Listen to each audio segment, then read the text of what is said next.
So friends, India foreign policy can be divided into six broad phases to understand it clearly. The first phase 1947 to 62, which can be called as optimistic non-alignment. So this period is marked with the setting of a bipolar world with camps led by the United States and the USSR. So in this phase, our main objective were to resist dilution of our sovereignty, to rebuild our economy, and to consolidate our integrity. So as we know, India was one of the first countries to be decolonized. So thus it was natural for us to lead Asia and Africa in a quest for a more equitable world order. So, in pursuit of this, we played a critical role in the establishment of the non alignment movement in 1961. However, the 1962 conflict with China not only brought this period to an end but in a manner that significantly damaged India's standing on the non aligned movement. Now comes the second phase 1962 to 71, which can be called as decade of realism and recovery. So after the war with China in 1962, we made pragmatic choices on security and political challenges. We looked beyond non-alignment in the interest of national security by concluding a now largely forgotten defense agreement with the US in 1964.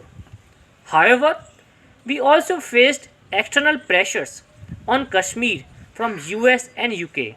So through Tashkent agreement in 1965, both India and Pakistan agreed to withdraw all armed forces to pre-war position, to restore diplomatic relations and to discuss economic refuge in other question. However, the agreement did not contain a no war pact or any renunciation of Pakistan aggression in Kashmir. So this could be called as the failure of the Tashkent agreement as Pakistan was an ally of the US. So after this we started tilting towards the USSR. Now comes the third phase 1971 to 91, which can be called as Greater Indian Regional Assertion. In this phase, we showed remarkable use of hard power when we liberated Bangladesh in the India Pakistan War in 1971. However, this was a particularly complex phase as the US China Pakistan axis that came into being at this time seriously threatened India's prospects as a regional power. India also faced sanctions from US and its allies after conducting a peaceful nuclear explosion test in 1974. Friends, further, the collapse of the USSR, India's close ally, and the economic crisis in 1991, it compelled India to look again at the first principles of both domestic and the foreign policy. The combination of events as diverse as the Gulf War in 1991, the breakup of USSR in 91, long standing economic stagnation, and domestic turbulence came together in 91, which creating a balance of payment crisis in India. So now comes the fourth phase 91 to 98, can be called as safeguarding strategic autonomy.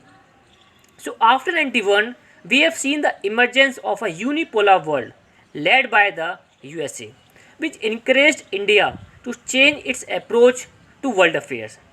This quest for strategic autonomy was particularly focused on securing its nuclear weapon option, as we have done Pokhran 2 test in 1998. This is a period where India reached out to engage the US, Israel, and the ASEAN countries in a more intensive way. Now comes the fifth phase 98 to 2030, can be called as India a balancing power. So in this period, we gradually acquired the attributes of a balancing power against the rise of China. So it is reflected in the India US civil nuclear deal, which is also called as 123 agreement. At the same time, India could also make common cause with China on climate change and trade and consolidate further ties with Russia while helping to fashion BRICS into a major global forum. Now the last phase, that is sixth phase, which is from 2013 to until now, can be called as energetic engagement. So in this phase of transitional geopolitics, our policy of non-alignment has turned into multi-alignment. Moreover, India is now more aware of its own capabilities and the expectations that the world has of India. So, what are the India's capabilities? That India is among the major economies of the world is one factor.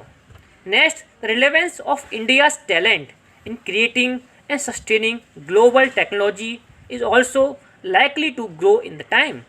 Also, India's willingness to shape key global negotiations like such as conference in Paris on climate change, or you can say setting of an international solar alliance.